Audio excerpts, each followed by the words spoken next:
Ou tu sors ou je te somme, mais faut prendre une décision. What Jets? Here we go! Whoa! Tremendous! Takes Christian Craig down!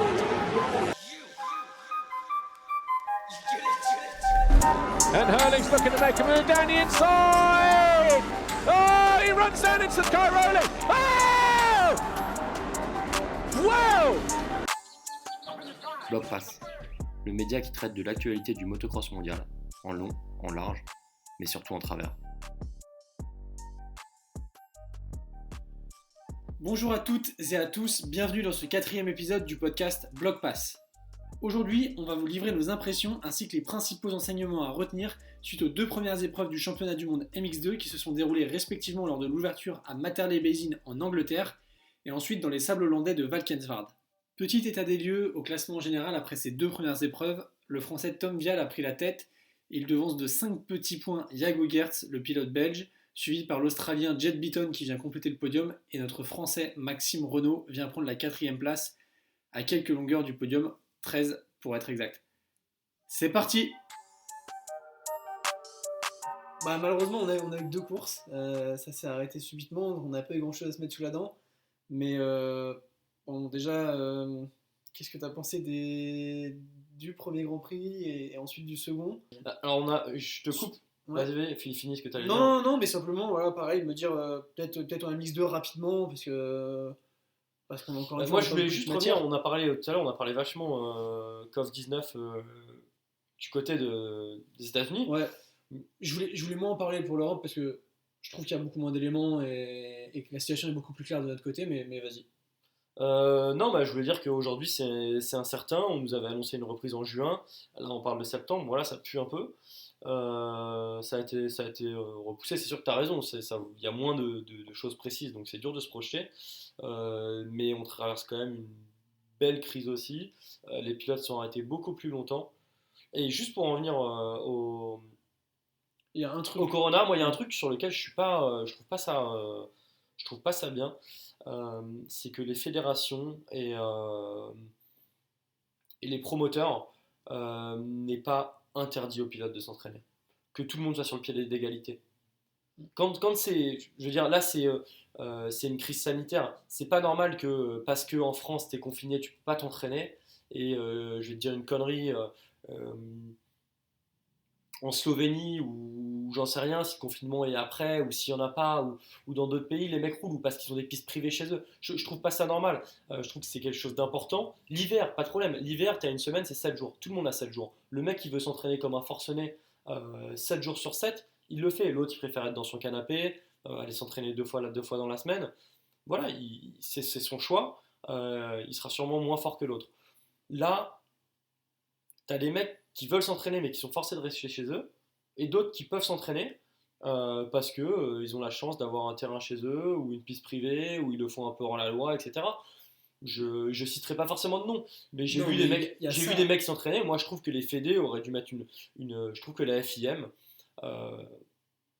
après aux États-Unis c'est différent, mais je trouve que la FIM aurait dû mettre une règle avec entre guillemets des amendes si c'était pas respecté. Des amendes, après ils peuvent peut-être pas tout contrôler, mais si tu vois quand même pas mal de choses sur les réseaux sociaux, et juste pour dire aux pilotes c'est interdit de s'entraîner. Voilà, que tout le monde soit sur le même pied d'égalité. C'est mon avis, hein, il y en a plein qui seront sûrement contre, je m'en fous. Je trouve que c'est bien dans cette situation là que tout le monde soit sur le même pied d'égalité. Voilà, je me répète, mais Non, mais je suis d'accord. Après c'est hyper dur à contrôler, je sais très bien, mais voilà, je pense que le premier truc et ce sera la première raison si on posait la question à Ustream, à la FIM, à qui tu veux, à toutes les instances dirigeantes. Je pense qu'ils diraient comment on contrôle, etc. Et surtout, en fait,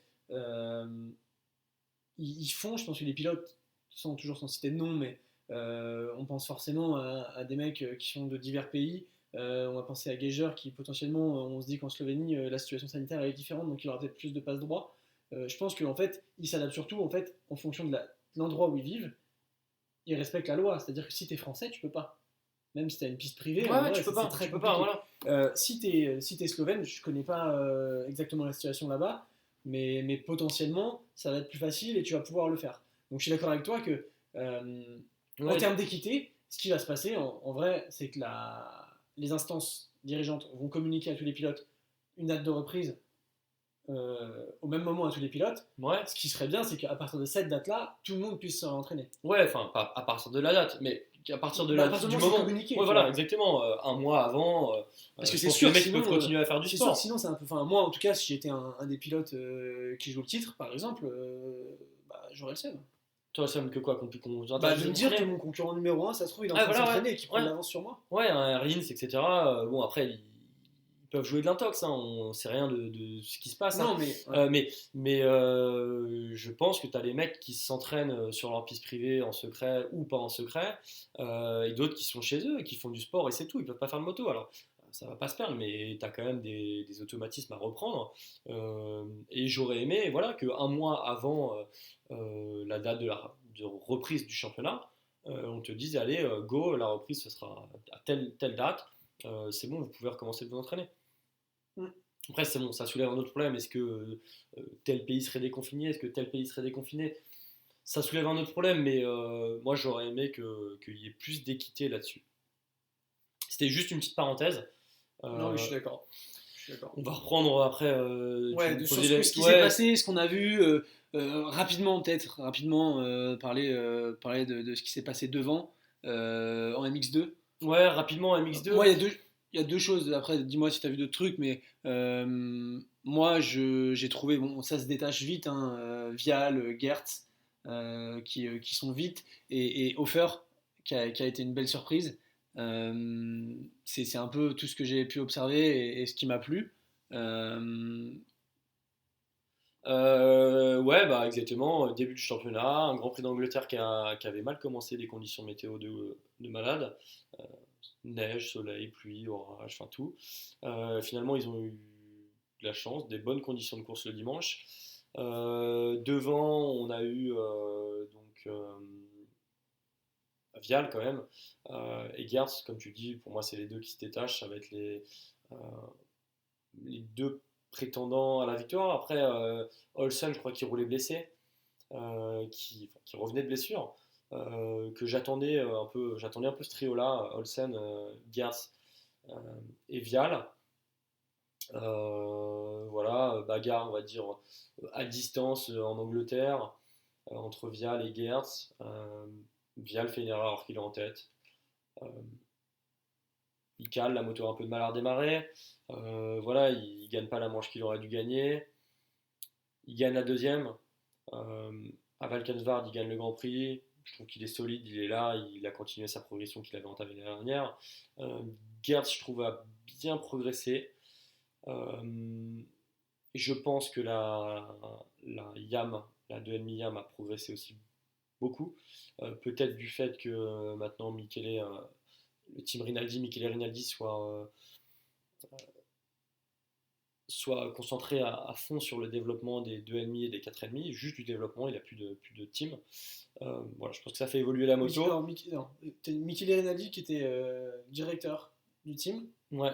Il est passé au développement de technique.